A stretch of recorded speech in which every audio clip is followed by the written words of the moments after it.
We are enabling American companies to send our payloads to the lunar surface for us. These delivery services will expand our capabilities for exploration, radically increasing the amount of science we can achieve. This high-risk, high-reward initiative will invest in and leverage the entrepreneurial spirit of American innovation to launch a commercial lunar marketplace, advancing technology and exploration for all of us. With this never-before-seen streamlined access to the moon, we will be able to make novel measurements and develop technologies that scientists have long wanted to do on the lunar surface. And as this new industry matures, this commercial delivery service for NASA and other customers could expand beyond the moon to other destinations in our solar system.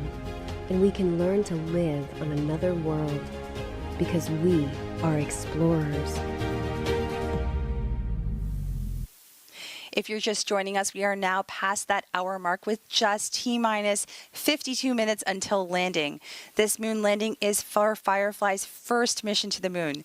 The company's Blue Ghost lunar lander is still in a planned communications blackout, and we expect to gain signal in approximately 10 minutes after Blue Ghost emerges from the far side of the moon. While we get ready for that next set of milestones before landing, let's take a moment to talk through this flight manifest.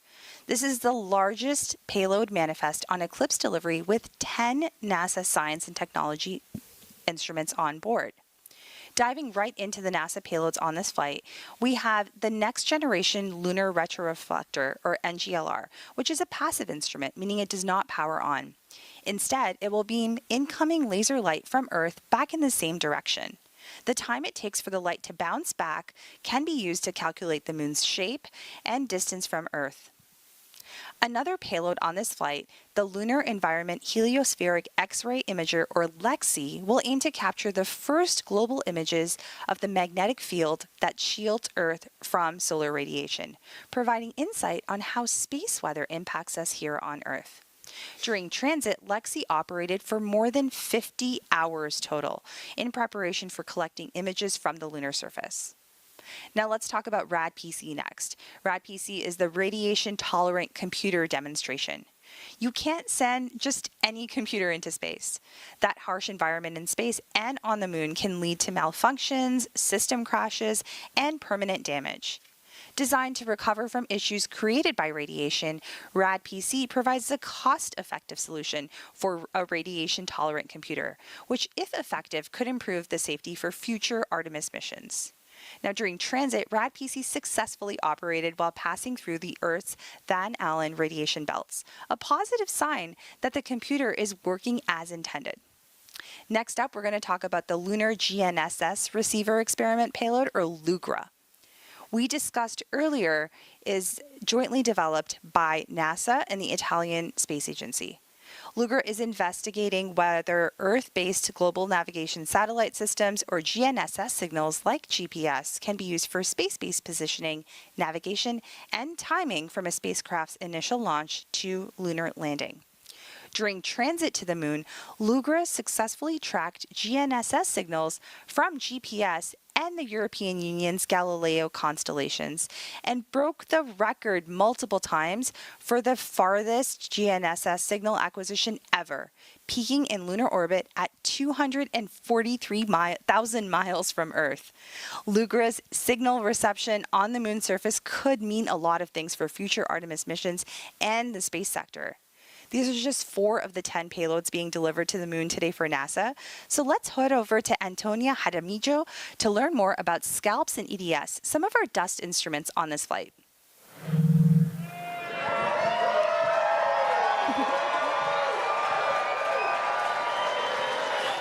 Thank you, Nilofer. We are here at our viewing location for Firefly's moon landing, and joining me is Kristen John, the technical lead for NASA's Lunar Surface Innovative Initiative. Kristen, thank you so much for being with us here tonight. Thank you for having me. Glad to be here. Now, Kristen, you're kind of the expert on all things lunar regolith or lunar dust. Can you tell us why it's so important that we study this? Yeah, absolutely. So if we think about where we're going tonight, to Mare Crisium, and every location that we go when we go back to the moon, we're we're learning something new about the sites that we're going. We're going to learn a lot of geology from studying the lunar dust and the lunar regolith. But from an engineering perspective, it's actually really interesting and really important that we study the dust or the regolith.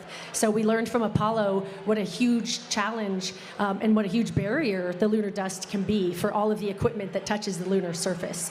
So if you think about the household dust that we have, that's not what the lunar dust is like at all, right? So we have a different environment on the moon. So on Earth, we have an atmosphere that protects us, but on the moon, we don't have an atmosphere. So over the billions of years that the moon has been around, it's been bombarded by these impacts and by meteoroids. And so that's created this, these impacts that have created this fine dust. So we have this really small particulate. And then on top of that, because we don't have erosion on the moon like we do here on Earth, the particulate is also very sharp. So it's much more like fine pieces of glass or shards of glass.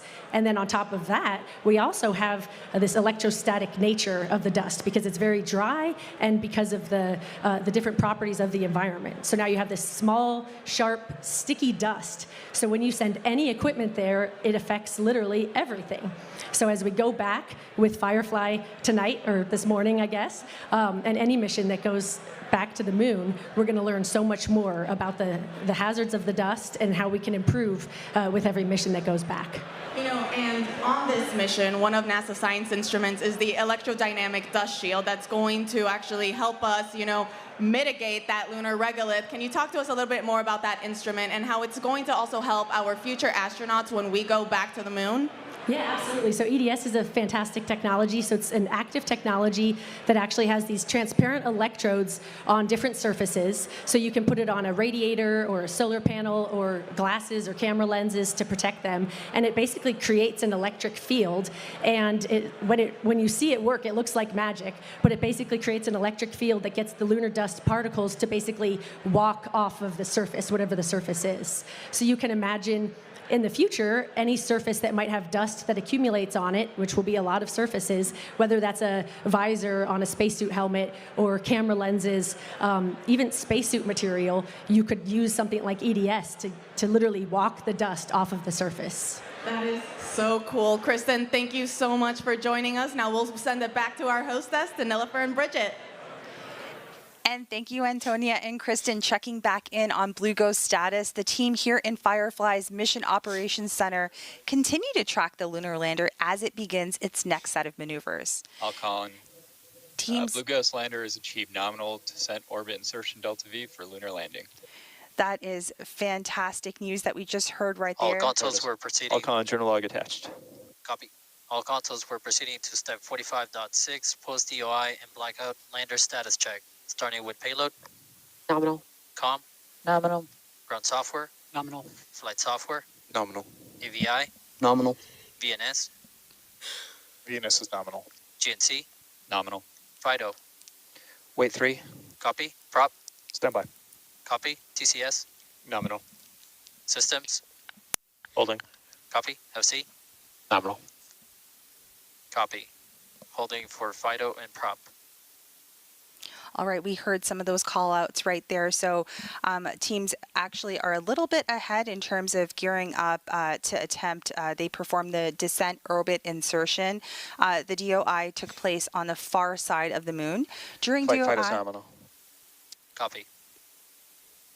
all right, we're hearing calls out. Everything continues to be nominal, but during DOI, teams were actually in that planned Flight communication. prop is nominal. Copy. Systems. Systems nominal. C. C is nominal. Copy. All consoles nominal, post DOI and blackout. Fantastic news. So we came out of that communications blackout and we completed GNC that. verify 45.7. So we completed that DOI, that descent orbit insertion, and we are coming out from Alcon and that. Ops, please be advised that there is 7.5 minutes until we start our slew from Suntrack to VNC Vector. This slew will orient the vehicle from pointing at the sun to pointing along the anti-velocity vector, and this will be one of 3 remaining slews of the mission. The second slew will occur when we switch our ephemeris to use the navigation filter solution. This is expected to take about 10 seconds, which means that we may or may not observe this in our live telemetry data rates. The third and final slew will occur about 6 minutes before ignition, and this will take us from pointing along the anti-velocity vector to pointing along the final descent vector in preparation for the braking burn. All right, so those are just some of the nominal call-outs. We were expecting a little bit ahead of schedule, and Bridget, we did tune into the Mission Operations Center to hear some of those nominal call-outs, but can you give us a little sense of what we can expect next? Falcon and Ops, this is VNS backroom. After reviewing the logs, I've seen successful configuration in video mode on all 10 Argus cameras. That is wonderful news. And you can also see those gauges have started to update now that we have that acquisition of signal. Falcon FC on Ops. Want to note that in about 9 minutes, we are going to have an LGA swap during that slew that was just mentioned. We'll see a slight blackout for up to 40 seconds. Now that's wonderful news. You heard it here first. Firefly just completed that successful descent orbit insertion burn. Blue Ghost will now continue to coast with all engines off for approximately another 20 minutes before that next milestone, that final no-go poll to begin landing operations. All right, so we do have something really fun while we wait for that next set of milestones. Bridget, you brought me a little gift here. It kind of reminds me of, it's reminding me a little bit of something I would maybe make a salad in, or maybe make some stir fry in. What do we have here? Exactly. So this is one of our foot pads that we actually tested. And it's funny that you mentioned that it looks like something you might stir fry in, because we actually, for the first demo of this, we took an industrial walk and tested it. That went well. So then we actually leveraged our composite technology, and we made an actual prototype of what our foot pad is that we've flown here. So what are we looking at here with this foot pad? So, and it's actually pretty cool too, because in Apollo, we took a ratio of the lander mass they had to the diameter of that foot pad. So we took that same type of design, scaled it for our lander. And so that's what you have at the base here. And then you have a ball and socket joint here for the lander to allow it some mobility when it lands. So it's in a stowed position that's not quite perpendicular to the ground. And then once it lands and it starts contact with the surface, it'll snap perpendicular. And I'll spin this around here. And we actually have one of the connectors here. So when you see those foot pad sensors turn blue on your screen, what's actually happening is there's a brake wire that runs up this leg to this connector, and this will actually snap. And that disconnected joint is what triggers those foot pad sensors to turn blue. So pretty cool design. And that's that graphic we'll see a little bit later on. Exactly. And so from what I understand, this is actually, that you said it's a real test article that was used before she went into space. Exactly. It's in really great shape. It is. So successful design. I mean, you can see some scratches on the bottom, but we don't have any major dings or anything like that. Yeah, definitely very successful. And you said that there is a way for some level of shock absorption? Yes. So, I mean, we are planning to touch down at about 1 meter per second, but we are still designed for something as much as 5 Gs and only 2 legs landing. You know, we want to try to put in enough margin into this as possible so we're successful. And what we, I don't actually have a piece of the honeycomb core here, but you'd actually have a cylindrical section inside this lander leg that acts similar to something in your car that crushes. So it would be a plastic deformation of that core inside of here. So maybe anywhere from a centimeter to an inch of that will actually compress and absorb some of that shock from that landing. I hope you have other goodies to show me a little bit later on, because I'm fascinated by this. And as we wait to learn more about about the mission, some of our other NASA payloads on board will continue to talk a little bit more about those. So another instrument on this flight is the Lunar Instrumentation for Subsurface Thermal Exploration with Rapidity, or what we know as LISTER.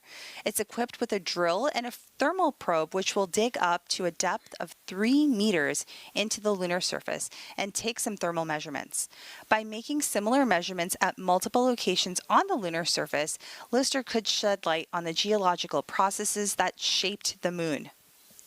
Now, next up, we have the Lunar Planet Vac, which is designed, it's LPV, and it's designed to collect lunar soil samples from the surface using a burst of compressed gas to drive the soil sample into the container. And additional instrumentation will then take images of the container's contents and transmit those results back to Earth. The LPV payload is designed to help test low-cost technologies for collecting and analyzing samples, improving our ability to search for water, helium, and other potential resources on the moon. We learned during the Apollo missions that lunar dust, or regolith, is very challenging to work with. It's extremely abrasive and actually clings to everything: gloves, boots, vehicles, and mechanical equipment. Now, next up, to learn about the potential challenges that dust poses to future Artemis-era missions, the Regolith Adherence Characterization Instrument, or RAC, will measure how lunar dust accumulates on different surfaces and materials. The data captured could help more effectively test, upgrade, and protect spacecraft, spacesuits, habitats, and equipment in preparation for continued exploration of the moon. NASA's Lunar Magnetotelluric Sounder, or LMS, will probe the interior of the moon to depths of up to 700 miles. Now, that's 2/3 of the way to the lunar center.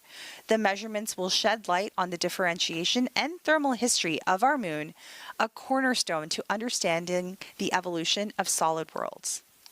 Now, while we eagerly await that next milestone, let's talk a little more about the team. As you can imagine, there are several people that have worked tirelessly to make this mission happen. And Team Firefly's Blue Ghost team are lovingly known as the Ghost Riders. They are. And right now we have about 20 Ghost Riders on console at Firefly's Mission Operations Center just north of Austin, Texas, that you can see on the screen right here. In total, Firefly has more than 50 team leads that rotate on console throughout our 60-day mission, including transit and surface operations. These console leads represent key operations and Blue Ghost subsystems, including propulsion, thermal, GNC, avionics, payload leads, and more. They've been checking Blue Ghost health status and sending commands to the lander throughout the entire mission. And Bridget, you come to us with this kind of experience too, right? You were on console for Blue Ghost's launch, if I remember correctly, and for many other rocket test campaigns. What's it like being in that room? How does it feel? High adrenaline, for sure. But it's a moment that you train for continuously. Take launch, for example. As a propulsion engineer, you've already been hands-on with the hardware from day one. You've worked on the valve design, you've tested the subcomponents, you ran the engine development, the qualification, the acceptance campaigns. By the time that you're actually on console, you've already been through so many iterations of tests, which all lead up to that moment. And Blue Ghost is no different. It might be our first mission, but this team has already run 6 engine test campaigns, over 24,000 engine starts. Wow. Along with valve and battery tests, thermal vac, shock, vibe, and countless ops rehearsals simulating every off-nominal scenario imaginable. And this team is they're ready. Everything under the kitchen sink. Exactly. And everyone, engineering, supply chain, business development, welders, all came together to make this happen. We asked them who they dedicate the mission to, so let's listen to what they have to say.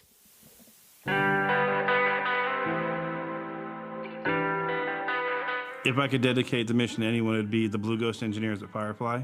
I'd have to dedicate it to my brother. He's very special needs, so he doesn't get to necessarily pursue a lot of these kind of things. I'd probably dedicate it to Dr. Woody Flowers. If I could dedicate this mission to anyone, it would be my daughter. I would dedicate it to my son, Bear. He's 1.5 years old, and he's named after me and my dad, Barry. Our names are on the plaque that's on Blue Ghost, so our names are going to be on the moon forever, and I think that's really cool. It would be my daughter. She's 14 months old. It would be to my 4 kids, Mateo, Elijah, Mia, and Isaac. It would be my 2 kids, Zara and Zach. I had both of them while at Firefly while working on this Blue Ghost mission. If I could dedicate Blue Ghost Mission 1 to anyone, I'll dedicate it to my wife and kids. It would be my grandpa, and then Eloise, Amelie, and Margot, my 3 nieces. So I would dedicate Blue Ghost Mission 1 to my family. If I had to dedicate Blue Ghost Mission 1 to anybody, it would be our family and friends. It would be my parents. It would have to be my parents. It would be my parents. It would be my parents. I mean, I think it has to be my parents. If I could dedicate Blue Ghost Mission 1 to anyone, it would be my mom. It would be my mom. It'd be a split toss-up between my fiance, soon-to-be wife, and mom. If I could dedicate Blue Ghost Mission 1 to anyone, I think it'd be all the people that came before us. If I could dedicate the Blue Ghost Mission to anybody, it'd be my grandmother. I think I would dedicate it to my parents and my wife's mom. Her mom passed a couple years ago. It'd be my dad. He passed shortly before I joined Firefly. So I would like to dedicate this mission to the future generations of space exploration. I would dedicate Blue Ghost Mission 1 to every single person in high school or college or even graduated and working in a different field who thinks that they're not good enough for space. I thought the same thing until I tried for it, and I was able to do it. And there are many, many people who are far smarter than me who feel the same way. So give it a shot. Take your own moonshot. That's what I did.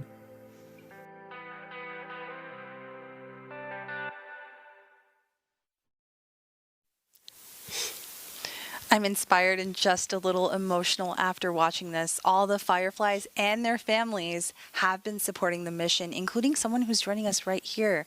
We have Ariana Miri, one of Firefly's spacecraft flight software engineers. Hello, and I'm sure you've been on the edge of your seat like the rest of us who are looking forward to today's moon landing. How are you feeling? I'm feeling incredible, thank you. It's an incredibly exciting time, not only because, all the technology and goal behind the mission is so exciting, but also because of what it means to so many people. We're landing on the moon. It sounds like something so outside of everyday life, but honestly, for a lot of people, this has been their everyday life for the last few years, thinking of this mission. They've met so many friends while working this mission. They've met their partners, so it's impacted a lot of lives, and it's not even on the moon yet. And you've worked on both the Blue Ghost mission and Elytra mission. Can you tell me a little bit about the team dynamics? How does that work? Yeah, there's a lot of cross-pollination, a little bit of everything. The culture at Firefly is honestly fun to work on because you have people that are incredibly capable in their fields, but also just fun to work with. Everyone expects a lot of you. You have to own your piece and deliver for the mission because no one can get to space on their own. But at the same time, everyone's always willing to lend a helping hand. If you share a problem you're stuck on or honestly even mention it in front of a lot of Fireflies, they're very eager to offer their help and make sure we can all get there together. That's really exciting. And excuse me, Ariana, I think a lot of people that are watching this are seeing that you've started your career at Firefly. How did you get to where you are? What did you study to bring you to this role?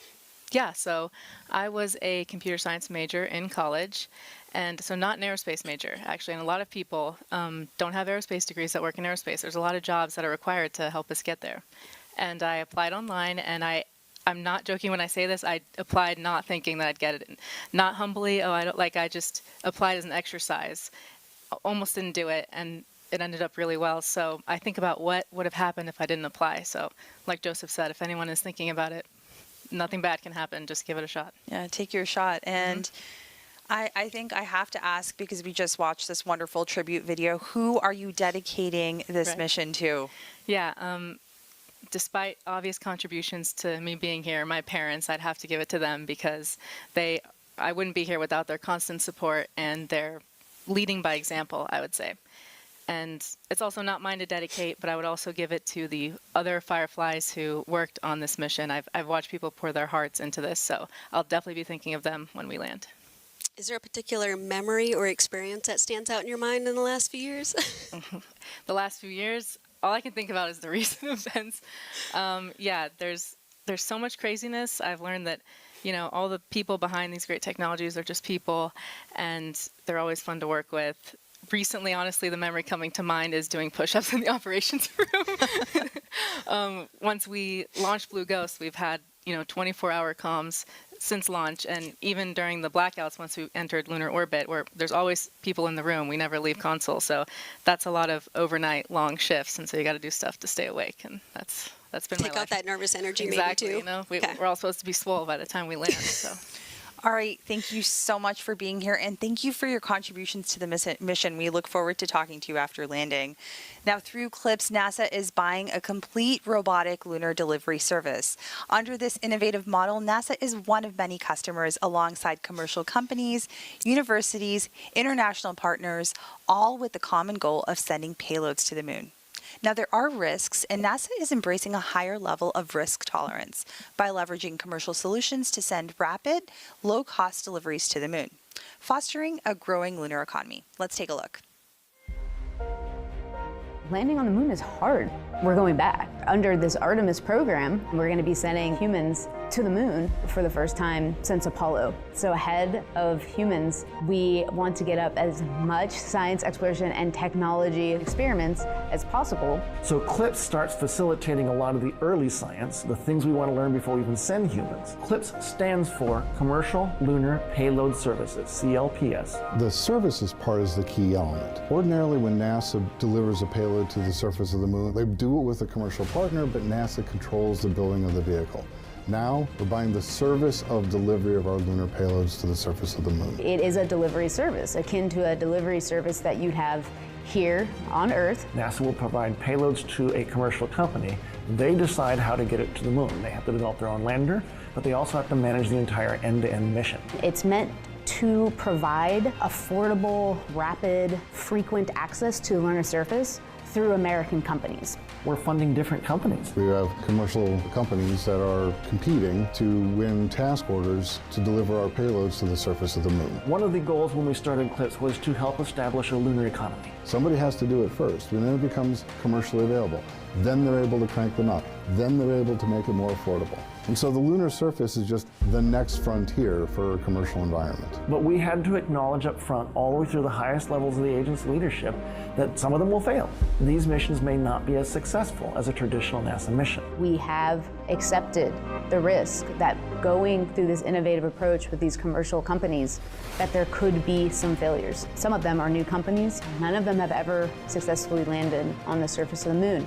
So they're going to learn lessons. We need to give our vendors the opportunity to learn. And so that'll help ultimately buy down our risk as these companies learn, okay, what does it take to actually build up the lunar lander, integrate payloads, get to the lunar surface and land safely? They've been able to demonstrate that they have very, very good technical depth and the ability to design and execute missions. We're willing to take more shots on goal. And we aren't risking human lives. And in the big picture, if we're flying missions at 1/10 of the cost of a NASA mission, and we fail 2 of them, we still get 8 missions for that same price. Even with 1 or 2 or 3 failures, this is still a very economical proposition. It's a risk posture which is more risk tolerant than NASA is accustomed to. There's not a single one of these companies that's willing to bet their mission on a coin toss. Every one of them is doing what they can in order to have the most successful mission possible. But the important thing to realize is that risk tolerant does not mean risky. And the rewards are a long-term ability to get payloads to the moon inexpensively, frequently, and rapidly. We want science, so we can then put more of our resources on even more science, exploration, and technology payloads and get more of a return on investment when we get to the moon. CLIPS provides tremendous benefit across the scientific and economic communities. So there's a lot we'd like to learn about the moon to help human habitation and prepare us for missions to Mars and beyond. So the moon is the first step. Now let's head over back to Tony to speak to one of NASA's leaders.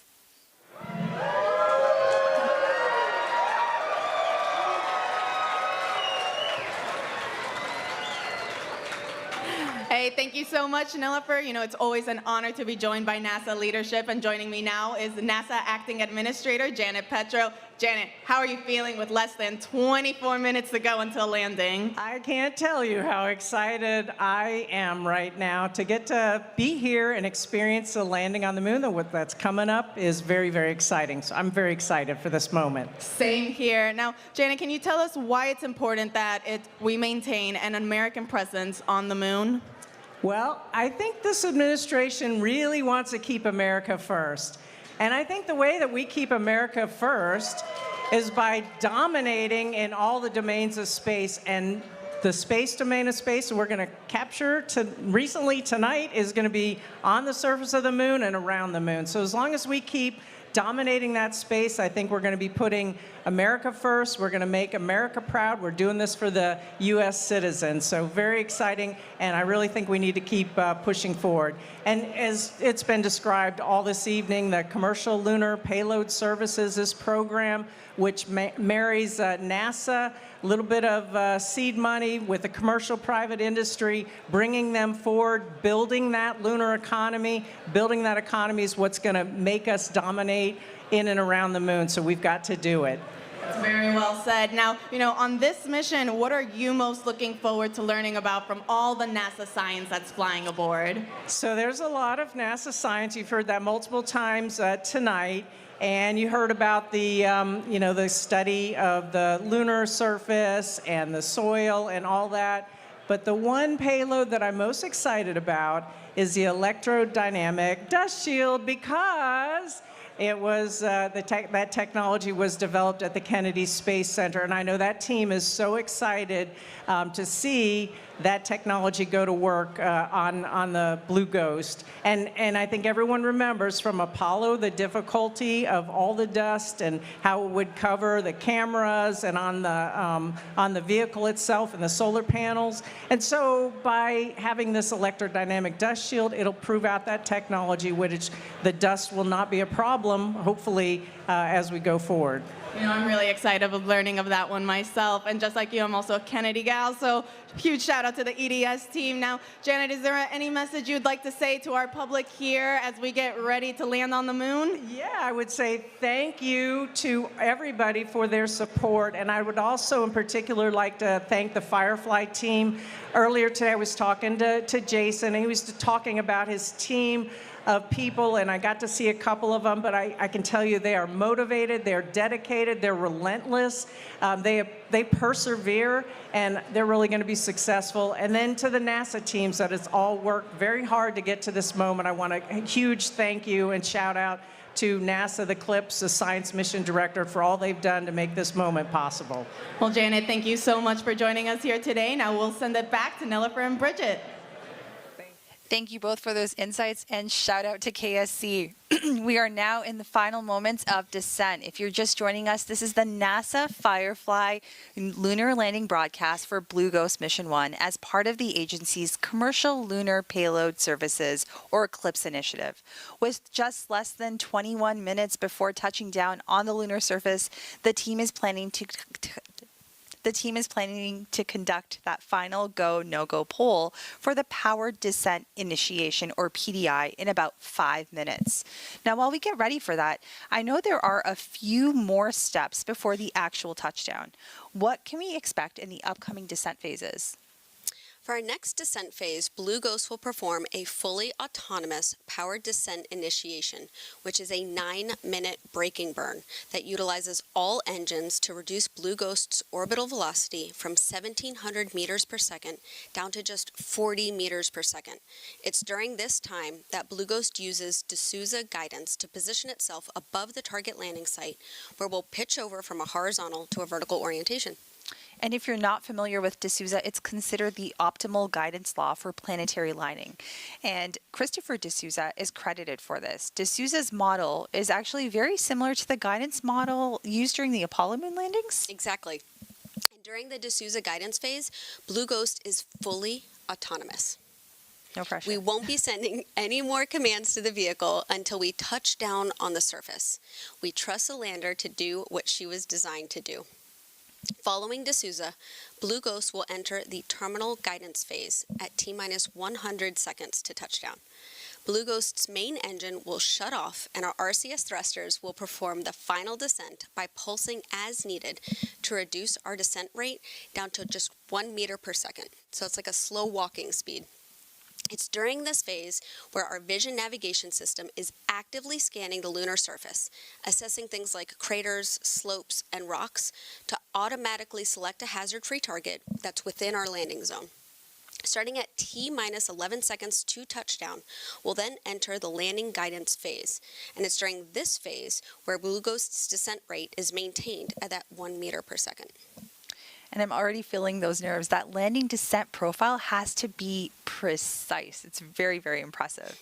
Now, throughout this entire descent, do you keep the engines firing or do they all shut off? What can we expect there?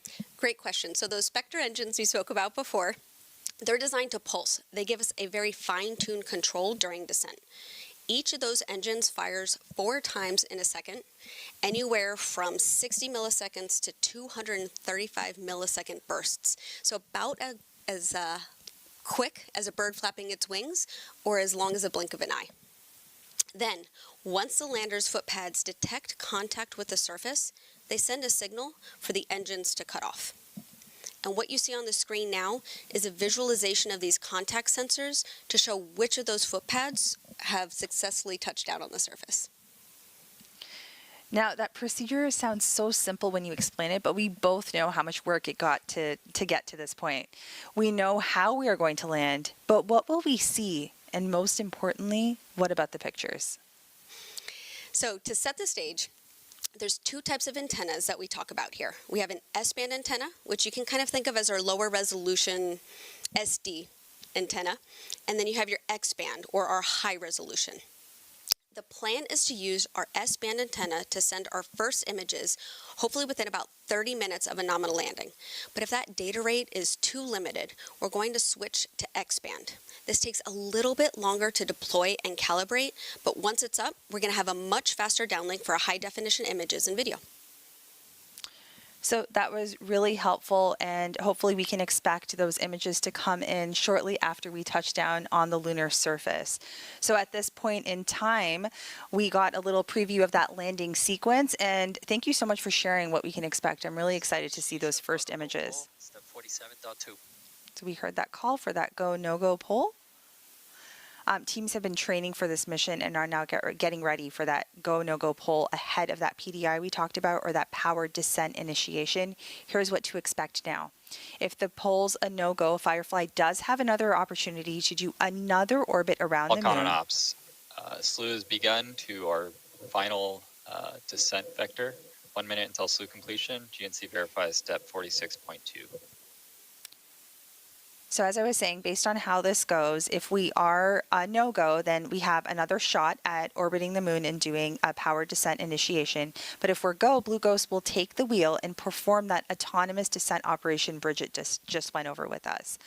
Now let's GNC go. verifies step 46.3. We're going to go Falcon ahead. on ops, 5 minutes to power the descent ignition. Perfect. We heard that 5-minute call out. Consoles 1 minute away from PDI go, no-go poll. Step 47.2. Let's tune into the Mission Operations Center and listen for that poll.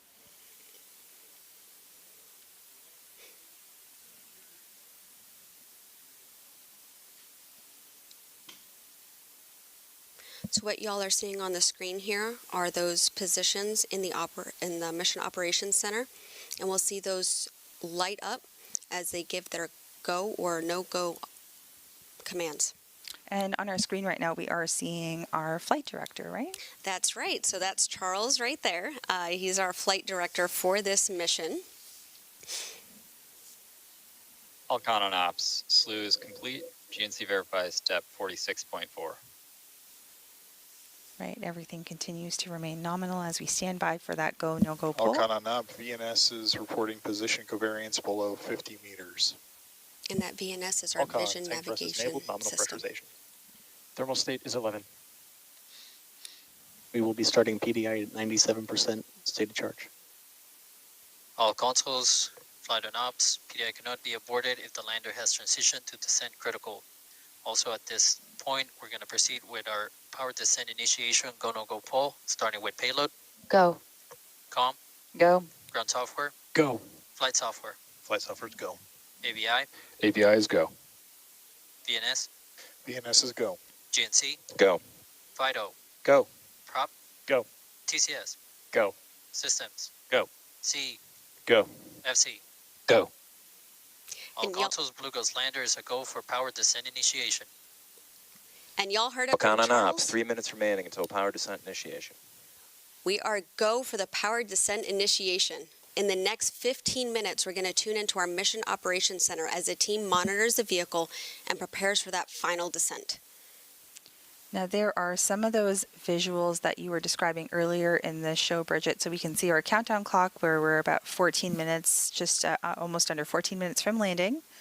And we have that visualization of Blue Ghost as it's continuing its horizontal trajectory, getting ready to get into that vertical mode. Exactly. And so, like we said before, that's real telemetry that's driving that simulation y'all are seeing on your screen here. That yellow vector you see off to the left, that's pointing in the direction of the sun. And that blue vector there is the direction of the Earth. And we see those foot pads as well as all of the engines in this image. So really exciting to see our MOC, our Mission Operations Center, as well as that data-driven telemetry.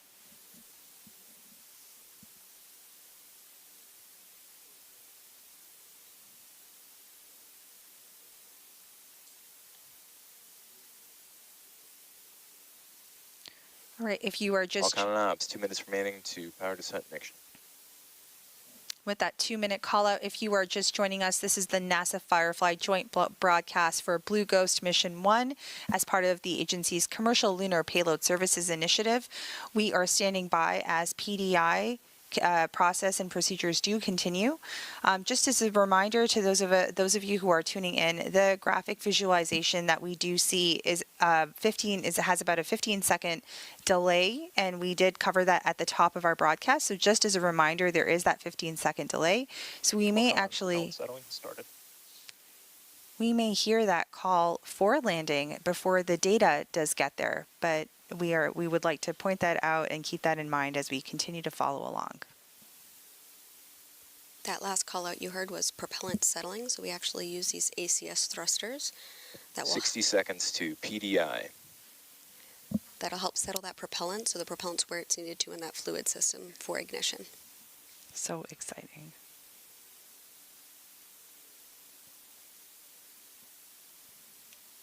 Fun fact, we actually use those ACS thrusters on our Alpha launch vehicle as well. You know all about propulsion and engines. It's fascinating. I'm learning so much today. 30 seconds to PDI. And there you see a couple folks on console. So that is Raj and Will Adams. So they are supporting on TCS and prop.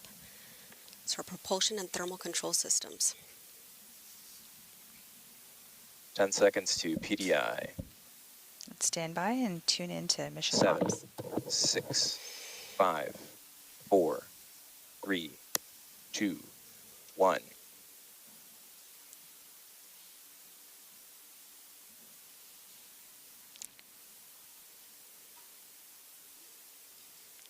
So the lander is performing that 9-minute powered descent initiation using all of its engines to reduce.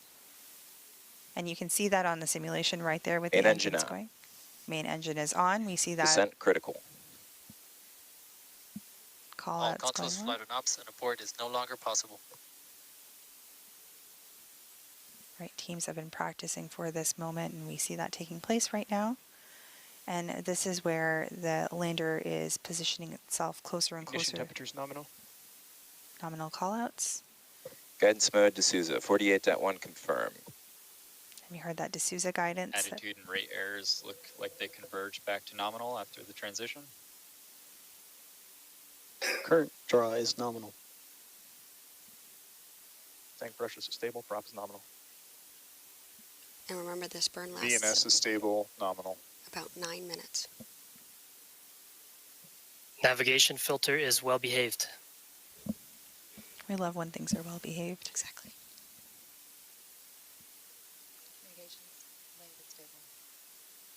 We just heard the call. That comm is stable as well. Comms link is stable. It's during this burn where we are going All count on ops, 9 minutes remaining to pitch over. 455 kilometers south of the target, 16 kilometers above it. We're reducing our velocity down to 40 meters per second in this burn. And so on that gauge, what you'll be looking for is about 144 kilometers per hour. And just as folks are tuning in right now, our PDI is actually that braking burn. So we're continuing to slow our speed down and bring the vehicle from a horizontal configuration or horizontal orbit into a we're pitching over the lander into a vertical configuration. Exactly.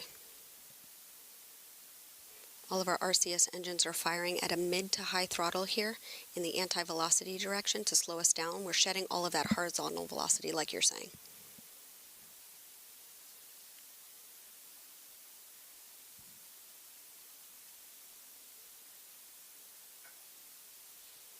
Eight minutes remaining to pitch over. 370 kilometers south of the target, 17 kilometers up. So 1 minute completed of that 9-minute braking burn. Attitude and rate errors remain nominal. Alcon and ops, VNS is passing over a shadow. And so what you guys see on the screen here is that graph taking us through all of the different phases into landing. We are in that power descent initiation. VNS is past the shadow and returning to lower covariance. Main engine temperatures continue to rise nominally.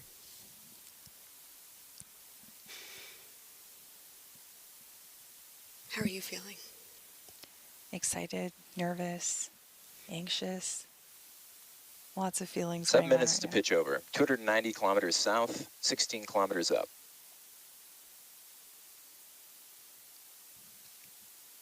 GNC flight on ops, verify 48.2 when ready. We'll go.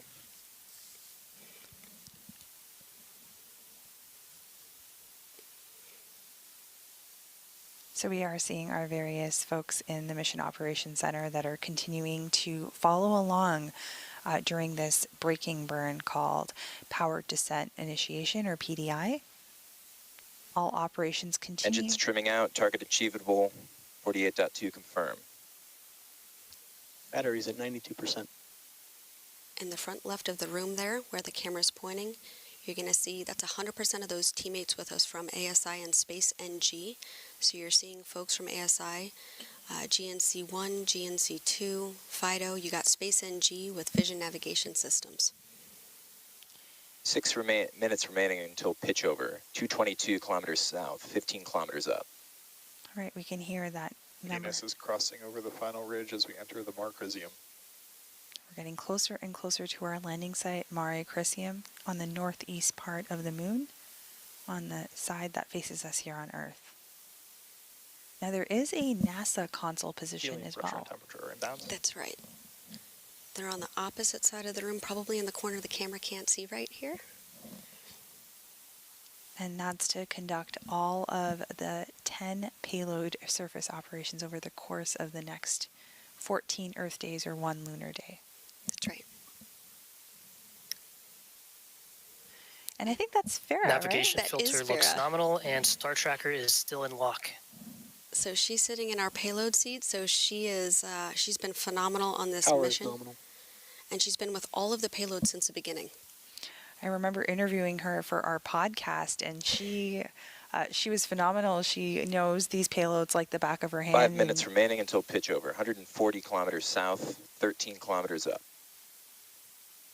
So fair as they're tracking the health of the payloads and making sure everything is performing as expected. Absolutely. Yep. And we actually have 3 payloads on site for landing. We have EDS, Lister, LPV. The rest will be remote. So 3 out of the 10 payload teams are currently near the Mission Operations Center on site, and the remainders have their own control centers in other locations.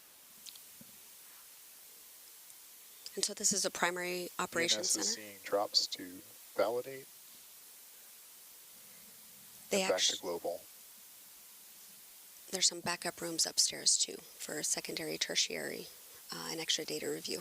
Eyes up there. So you talked about 4 minutes remaining to pitch over. 110 kilometers south, 10 kilometers up. And on the screen right now, you see Joseph Marlin and Will Coogan. These are our CEs, our chief engineers. A fun fact, Will Coogan actually used to be a carpenter before he went back to school for his PhD. That we're in validate, so we're not global positioning. I think having all these varying backgrounds really helps you in your current work. So it's really impressive to see this team coming together. And not only are we seeing the teams in the room, but there are folks that are in back rooms, as you mentioned, that are also supporting this mission Batteries today. at 90%. Exactly. So we see that speed has come down. VNS now sees we're back in global generating solutions again.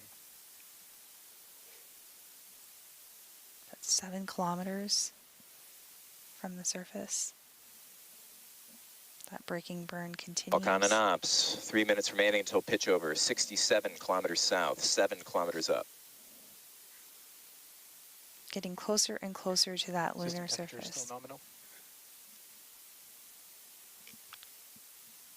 Attitude and body rate errors still nominal. Like we were saying before, the Fireflies, we don't sit still in one position, one role too long, and so we do for sure have a lot of cross-functional teams here. And there we have our flight director back, tracking this mission. I'm appreciating the call-outs. They're easing my nerves a little bit right now, too. So that spacecraft, as you can see on the graph right now, is getting ready to continue that braking burn and that pitch over to put it in that VNS vertical. is reporting position covariance below 25 meters.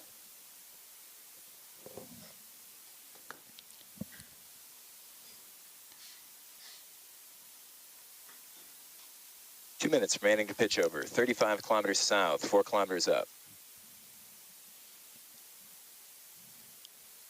We are standing by for continuation of that powered descent initiation or braking burn.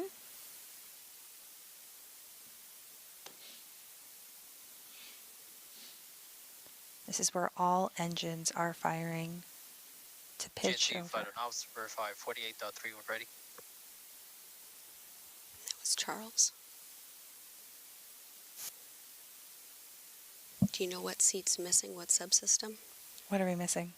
Structures. Flight laser rangefinder has measurements. VNS reports position covariance at 10 meters. 1 minute remaining until pitch over, 13 kilometers south, 2 kilometers up. We'll actually add in that mechanisms and structures seat Power in is nominal. right after landing. Alex Kaplan is our engineer there, and he's designed all 3 mechanisms on board the lander that he helped also build and test. Those subsystems become much more prominent after landing, so we'll see him come in later. So we do see that graphic come up we talked about a little later with the lander foot pad, so our contact legs will turn. VNS position covariance below 5 meters. 30 seconds remaining to pitch over, 4 kilometers south, 900 meters up. So those will turn blue once we've confirmed some level of contact.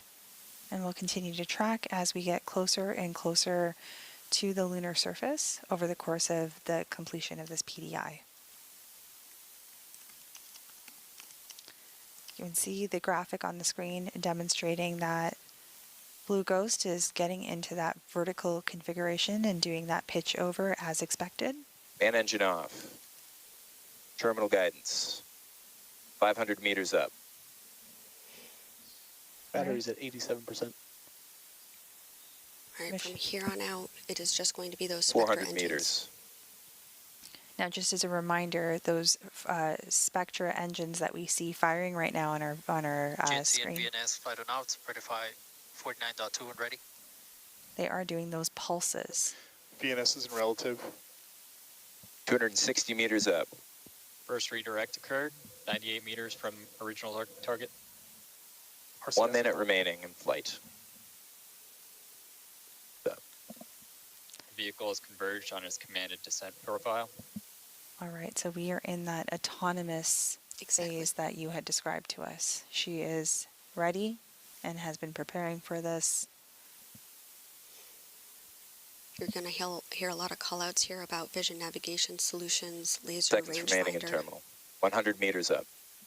And let's health just systems. Navigation filter is still healthy. Second hazard avoidance occurred, 5 meters from previous target. 50 meters up. 30 seconds remaining in flight.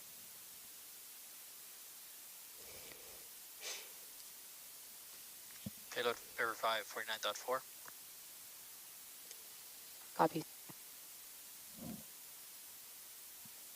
Verified. 11 meters up.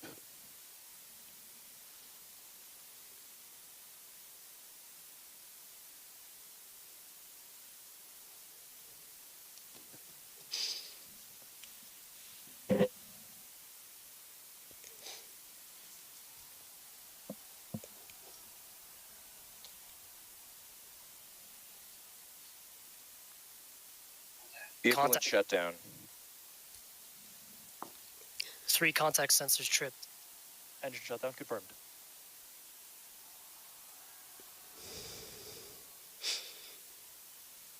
Power's nominal vehicle is charging. IMU reports lunar gravity and it is stable.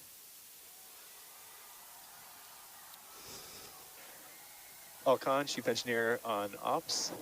Y'all select the landing. We're on the moon.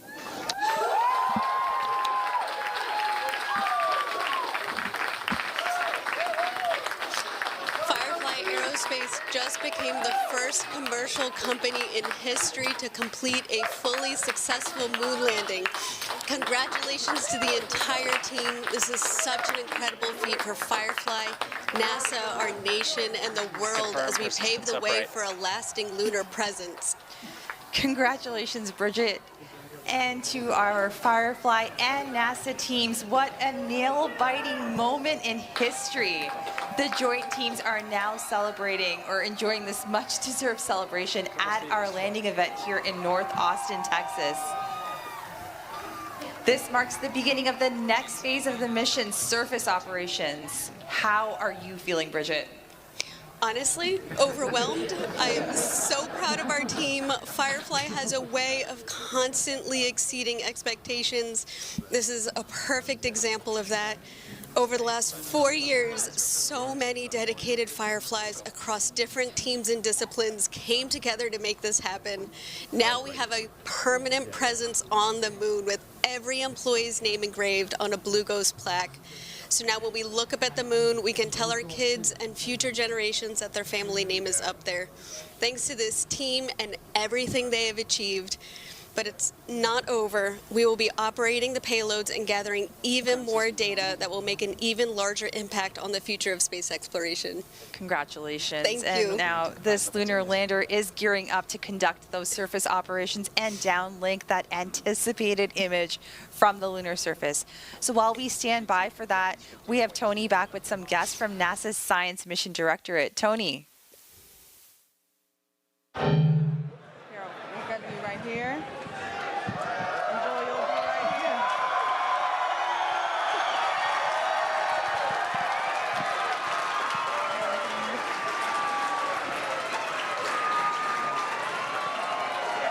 Welcome.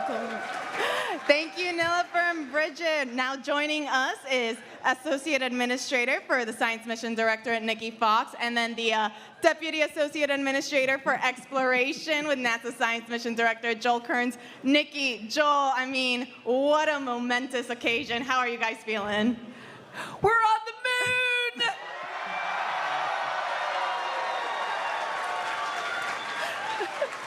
So my question is, what do you think of that Firefly team?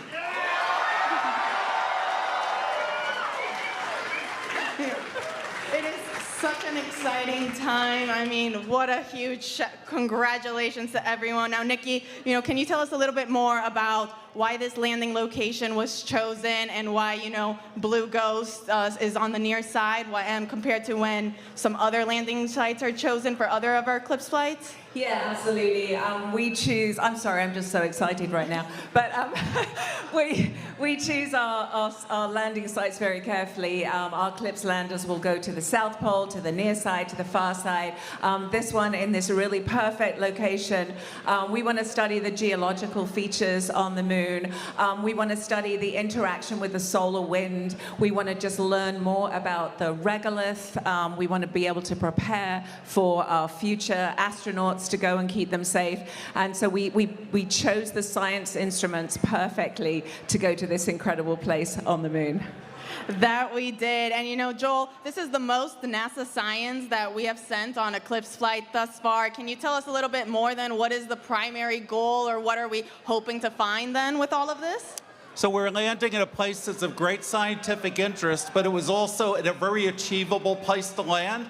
And there are studies that range from studies of the sun that we'll conduct from the surface of the moon, studies of the abrasive dust of the regolith. We're going to drill into the surface. We're going to pick up regolith. It was going to answer so many questions over this one lunar day long mission. It's going to be really one for the history books. That's right. You know, and speaking then about all those questions that we're going to answer, Nikki, tell us, what then of the science and data that we learn on the moon, how can that help us back here on Earth? So there are so many ways that, you know, everything we do in NASA science is so interconnected. We study everything from the center of the sun to the edge of the universe.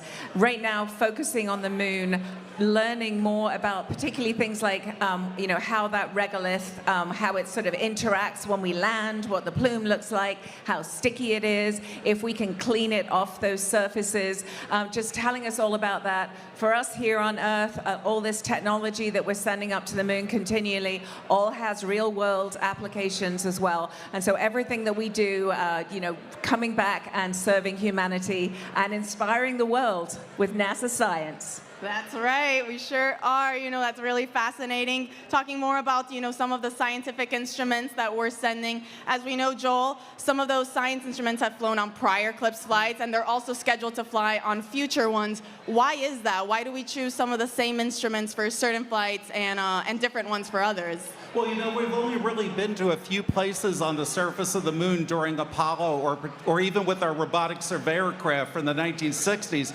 There were a bunch of measurements we really want to take to characterize overall around the moon. Sure, especially the South Pole where our astronauts will go initially, but there are particular scientific questions where you have to take the same measurement on the near side or the far side in a mare, you know, one of these frozen lava pools, as opposed to the Highlands Mountains, to really understand the moon, and based on that, to better understand Earth.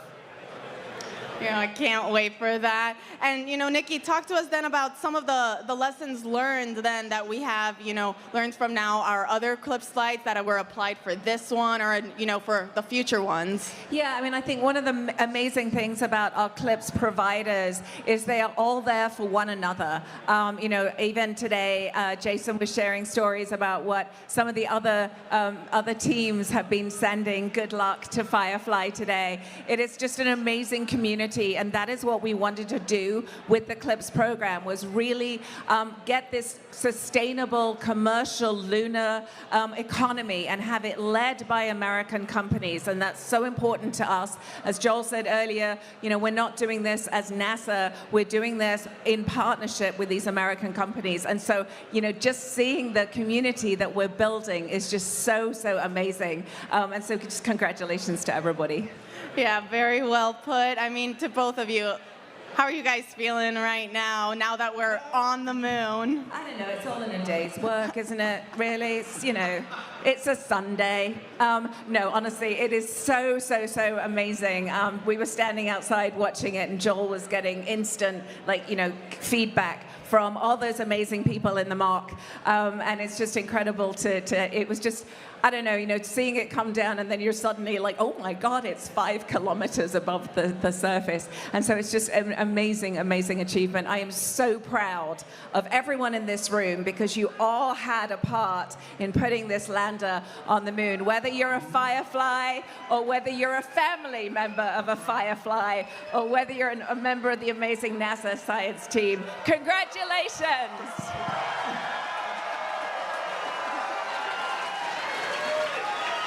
And remember, they made it look easy. It's not easy. Thank you, Nikki, Joel, so much for joining us. Now we'll send it back over to our hostess, to Nilofer and Bridget.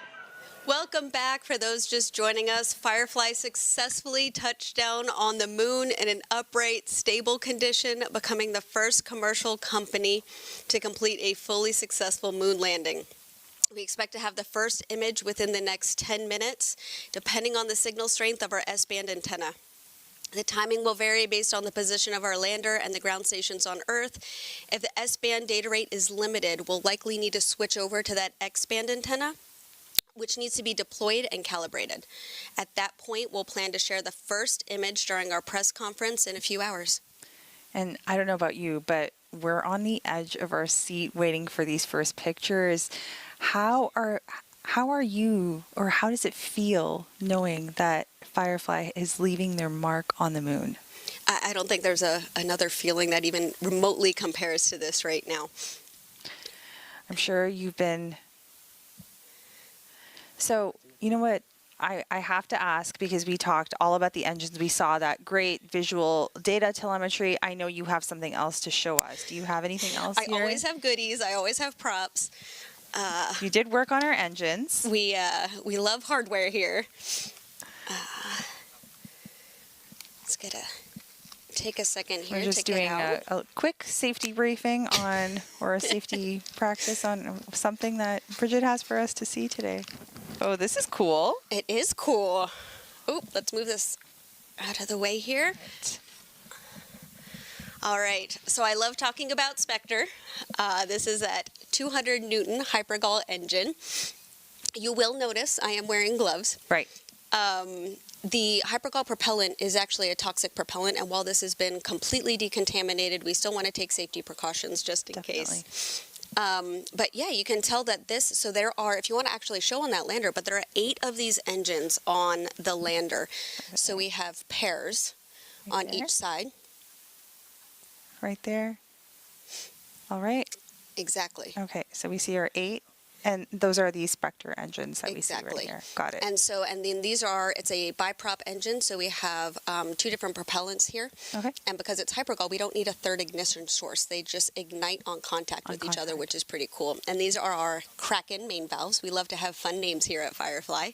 And then it'll go through the injector here, combust in that thrust chamber, and then expand out through the nozzle. It's pretty impressive. So this is what the team designed, developed, tested, and built in about a 2-year time frame. And these 8 Spectre engines, those were the ones that were firing in those quick pulses, like you described, like a bird flapping its wings or at the blink of an eye. Exactly. So they just continue to iterate and pulse just like that. You've taught me a thing or two on these engines. I really appreciate that, Bridget. So how are you going to be celebrating this moment with your family, with your friends, with your fellow Fireflies? I'm going to go home and give my kids a great big hug, first off, and then maybe sleep a little bit. All right, and so while we wait for that photo to come in, we're going to go back and check into the stage with Tony. Hey, thank you, Bridget. We are now here with Jason Kim, the Chief Executive Officer for Firefly. Jason, congrats on landing on the moon. Congrats to all of our Fireflies. How does it feel? How is it, how are you and the Firefly teams feeling right now? They're just fired up right now in the mission control room. I mean, they were just pent up, holding it all in because they were calm and collective and cool the whole time. Every single thing was clockwork, even when we landed. And then after we saw everything was stable and upright, they were fired up. They were fired up. We got some moon dust on our boots. That's awesome. And now you can use the EDS shield, EDS payload to take that off. Yes, I love that EDS payload. I love all the payloads. Absolutely, we love all 10 NASA payloads, that's right. Jason, this is Firefly's first moon landing. What message would you like to give to the team that have worked so hard on this mission? Well, I'm just in awe of all of them. I've been that way since I, witnessed the company, during their launches, and then finally with this whole campaign.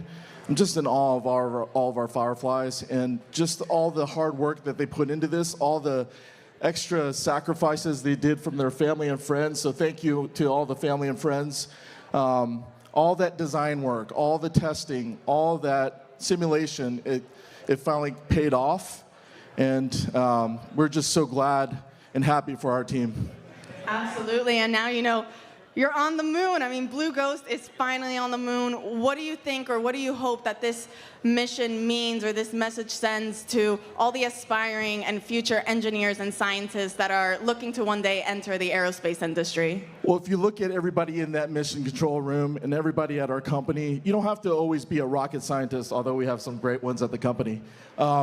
We have people from all walks of life. And in that control room, people that started off with music careers or seamstress or welders, they're all from all kinds of careers, and they just landed on the moon. So, you know, we hope this inspires the next generation of kids and STEM, K through 12, because, you know, have them dream big. You never know where you're gonna land. We just landed on the moon. So we hope that the Fireflies today inspired a whole generation. That's right. There's space for everyone in space. That's right, especially in Texas. You know, it was discussed earlier, Firefly not only develops lunar landers, but you guys also build and launch rockets. Can you tell us a little bit more about what else is in store for the Firefly team? Well, you know, right after this, we're gonna get ready for our first launch of the year. We're gonna launch our 1-ton rocket called Alpha. It's America's rocket, and we're gonna launch Lockheed Martin's LM-400. It's their mid-class satellite. It's a beast. And we're just honored to launch that satellite. And we're gonna launch multiple times this year, things like Victus Haze for True Anomaly. And there's other, you know, Space Force missions that we have. So we're gonna continue to launch at cadence. And then we're delivering our medium launch vehicle first stage by the end of the year. We just finished our first stage LOX tanks, so we're incredibly proud of that. And then, you know, we were working on Blue Ghost 2, Blue Ghost 3 as well, so we're not done. We're not finished with these moon missions. And, you know, I think there's this Electra spacecraft that we don't hear too much about. That's a space maneuver vehicle, and we're gonna launch the inaugural one this year for a responsive NRO mission. You got a lot of things coming up. I mean, do you have a favorite? My favorite is always the next one. The next launch, the next lunar lander, the next one. Very well put. You know, I know we're all very much looking forward to that. Jason, thank you so much. I mean, everyone here is so excited. Can we get another cheer from the crowd?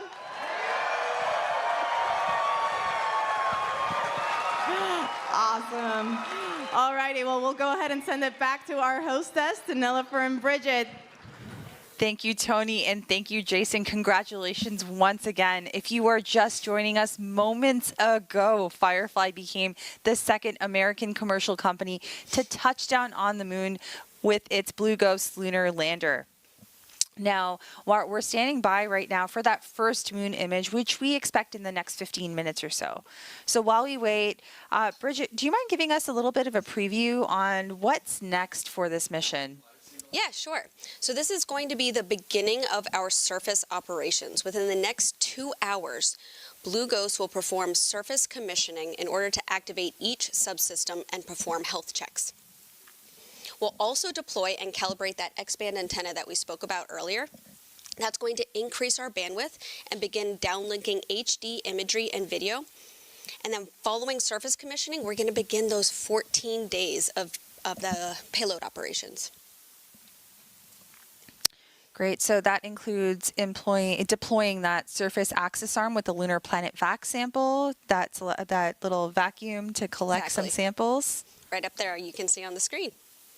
And then Blue Ghost is also going to deploy 4 tethered lunar magnetotelluric sounder electrodes, or LMS, on the lunar surface, in addition to a mast on Blue Ghost's top deck, which stands 2 meters above the lander to help study the deep interior of the moon. We'll also begin subsurface drilling operations with the Lister payload that remains attached to Blue Ghost. So that will be really great. And after the first image, there's a lot more to come from over the 14 days of surface operations, literally. There's that solar eclipse that the team expects to capture on March 14th, where the Earth blocks the sun from the moon's surface. And then we also have a few days later to capture that lunar sunset we discussed early on in the broadcast, but that is expected on March 16th, where it will verify that dust levitation phenomenon that was seen at the last Apollo, when the last Apollo astronauts were on the moon during Apollo 17. Exactly. And so finally, Blue Ghost is expected to operate for some hours into the lunar night as well. So it means that there's still so much to look forward to during this mission. I'm really excited. Me too. And so while we continue to stand by for that first moon image, we're going to go ahead and check back in with Ray, who was just in the Mission Operations Center with the Firefly team during that impressive landing. Hey, thank you, Bridget. Joining us once again is Ray Allensworth, Firefly Spacecraft Program Director. Ray, I mean, how you feeling? What an awesome time. We did it! That's amazing! My heart's beating so fast. I know, I can see that. It's so exciting. Yeah. You know, you were just in Firefly's Mission Operations Center. Can you tell us how everyone was feeling in that moment, what it was like? It was so quiet for just like, I mean, it was like a 9-minute burn, 12 minutes, like getting, through PDI, pitch over, and then you just hear these 4 call outs. And I think I'll just forever hear like our chief engineer Will's like voice, like we successfully landed on the moon, and then just everybody kind of lost their minds. I'm sure y'all did too. Yeah. We sure did. It was great. Now Blue Ghost is on the moon. Yeah. What's the team doing now? So they're all business again, so I had to leave because I couldn't keep it together.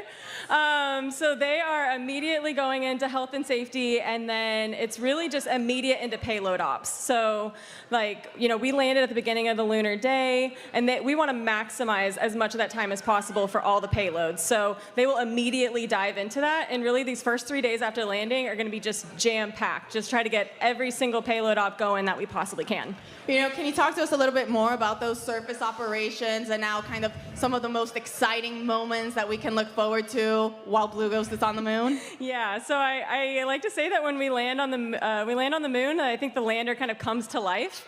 The Lister drill will go down, the surface access arm will deploy, we'll have probes coming off the side of the lander, so a lot of different payload ops, but there's also a couple other phenomena that we'll see on the surface. So we will witness an eclipse while we're on the surface, and then at sunset we expect to see this kind of phenomena where the dust levitates off the surface. So that we'll try to, we will photograph and video all of that.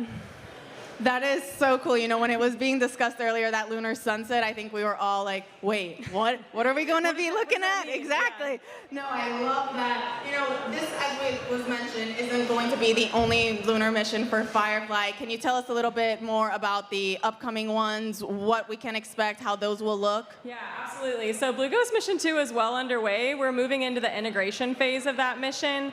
That mission is really special because it's not just a lander, but it's also our Electra vehicle that's going with it. So that'll help get it to lunar orbit. And then once we deploy Blue Ghost in one of our NASA payloads, that will actually act as a comms relay. So that is, far past CDR in integration, getting ready to go. And then we just did our kickoff for Mission 3. So we're going to be pretty busy for the next couple years. Very busy. I mean, and you just mentioned for the next lunar mission, you have to use, it's not just going to be the lander that you're sending, you're also using the orbiting spacecraft, the Electra vehicle. Tell us how that works, why it's needed, for Blue Ghost Mission 2. Yeah, so Blue Ghost Mission 2, we have a lot more payload mass, but also we're deploying a fairly large payload lunar pathfinder into orbit. The transfer stage will get that whole stack to lunar orbit once we deploy from the launch vehicle, and then it deploys LP, and then again, it's staying as a comms relay, so we'll be on the far side. So we're really designing that vehicle to be able to operate for 5 years. So it's a pretty robust vehicle, and it shares a lot of heritage from the lander. That's really cool. I cannot wait for that one to get underway. And as you mentioned, the second mission, that's going to go to the far side. Are there any challenges or any differences, I guess, with landing, right now on the near side compared to now for the next one that's going to be a different location? I think we know less about the far side. So, we had a relatively good amount of data for our specific payload site for mission 1. We're landing equatorial far side on mission 2. A little less familiar with that area, but really, it's really well suited for the payloads because they want it to be totally radio silent. So it's dark in that regard. We'll learn more about it as we go through integration and the mission ops phase for that mission. That is super exciting. I can't wait to learn about all the different things that you guys uncover along the way. Now, Ray, for you personally, I guess what's next for you? What are you going to be doing for the rest of this mission, or are you now full steam ahead on Blue Ghost mission 2? I'm going to go to sleep and then just dive right into surface ops. I'll be in the mock a lot, and then maybe a PTO day or two, and then just mission 2. Well, you definitely deserve a day or two of PTO. Ray, congratulations once again.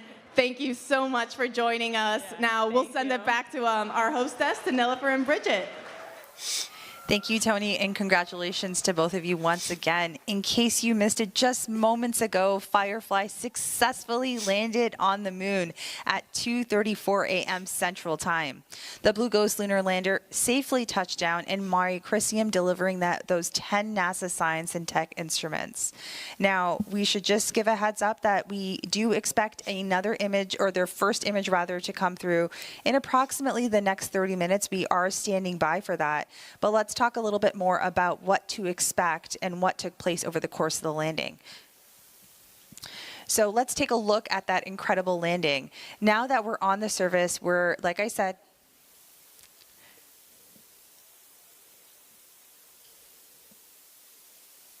payload verify 49.4. Copy.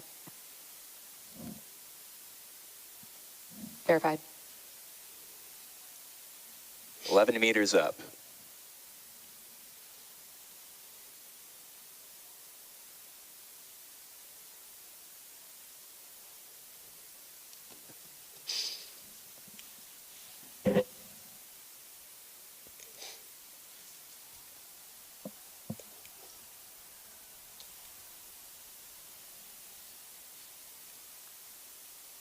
Vehicle and shutdown.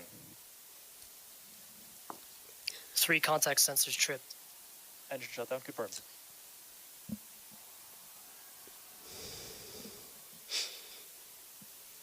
Power is nominal, vehicle is charging. IMU reports lunar gravity and it is stable.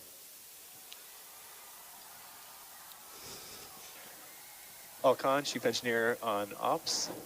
Y'all select the landing. We're on the moon.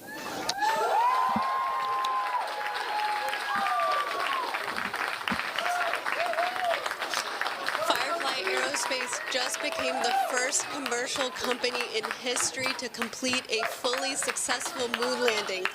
Congratulations to the entire team. This is such an incredible feat for Firefly, NASA, our nation, and the world as we pave the way for a lasting lunar presence. Congratulations, Bridget. And to our Firefly. So now we're on the surface and we're standing by, as I mentioned, for that first image, which should be ready in just some moments. But Blue Ghost is on the moon for the first time. And we know that image won't be the same quality that we've seen over the course of this mission or while it was in transit. And that's because she's just getting settled in her new home and getting all of the comms and things sorted out. Teams have been working towards this moment and will continue to stand by as we anticipate that image. We also want to check back in with Tony, who's with Chris Colbert. Tony? Thank you, Nilofer. Joining me is Chris Colbert, manager for NASA's Commercial Lunar Payload Services Initiative. Chris, I mean, what a time to be alive. Woo!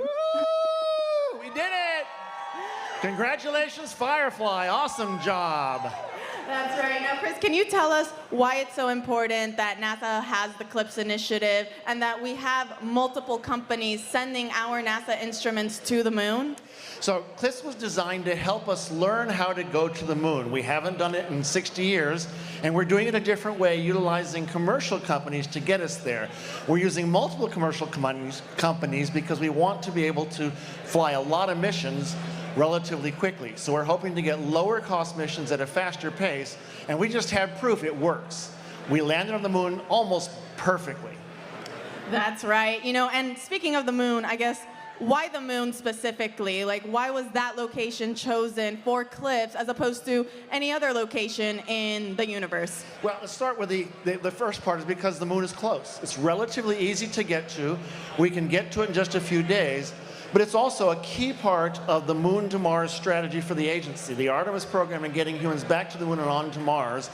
Starting here with the smaller landers and letting us learn about the moon is a big part of what CLIPS is for. You know, on that note, do you think then that CLIPS could one day expand to cover other destinations like Mars?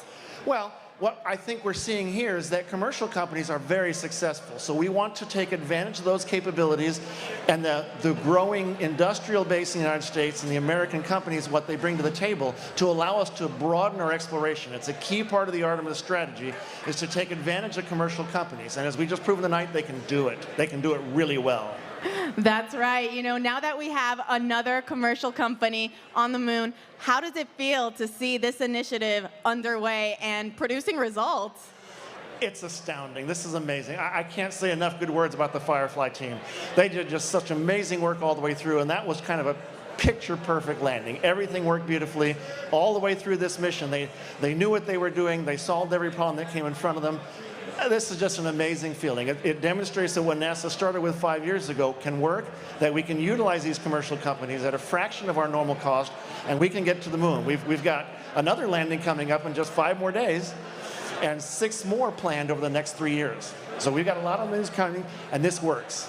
That's right. I mean, you just mentioned we have another moon landing coming up very shortly. Can you tell us a little bit more about those future CLIPS flights, what we can look forward to and when? Sure. So part of what we're doing here, Nikki Fox mentioned it earlier, we're helping learn more about the moon to prepare us for taking humans back.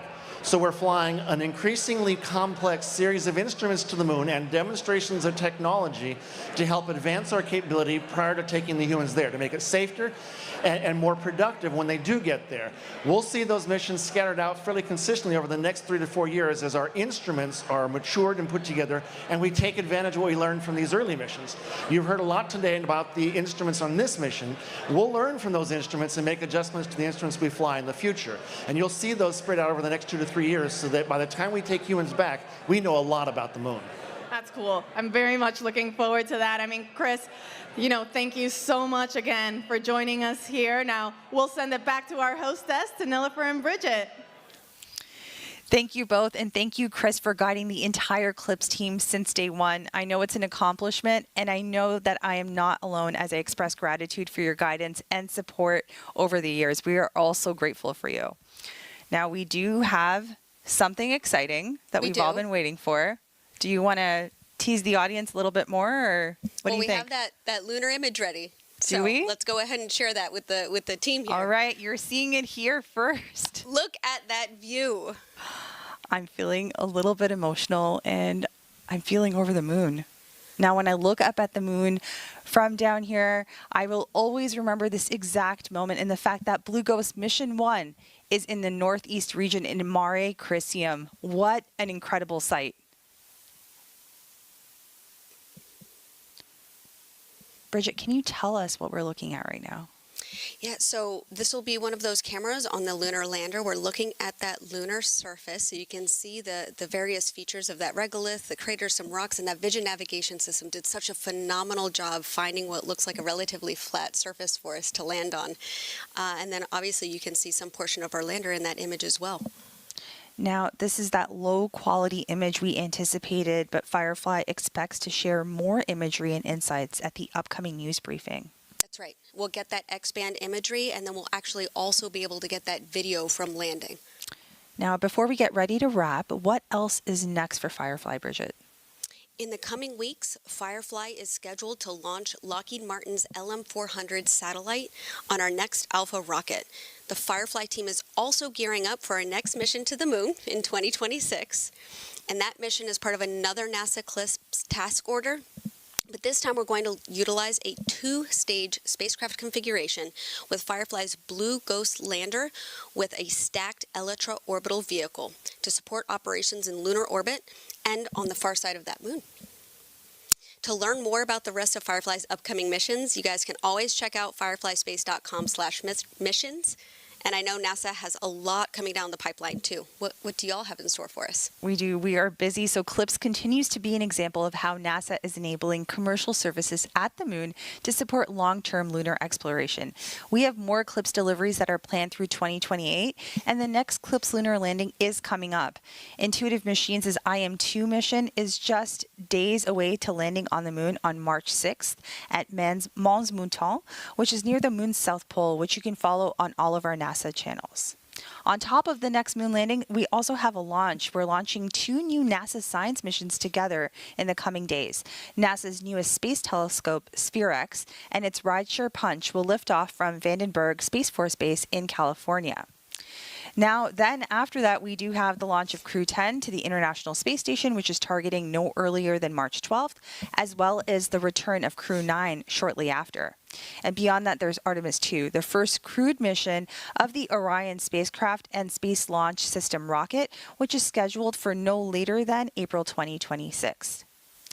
Bridget, it's been a privilege to sit next to you as we go through this historic moment, and we are looking forward to that all-important data that Blue Ghost will gather from the lunar surface. So thank you so much for joining us for this joint moon landing coverage of Firefly's Blue Ghost Mission 1, which delivered 10 NASA instruments to the northeast region of the near side of the moon.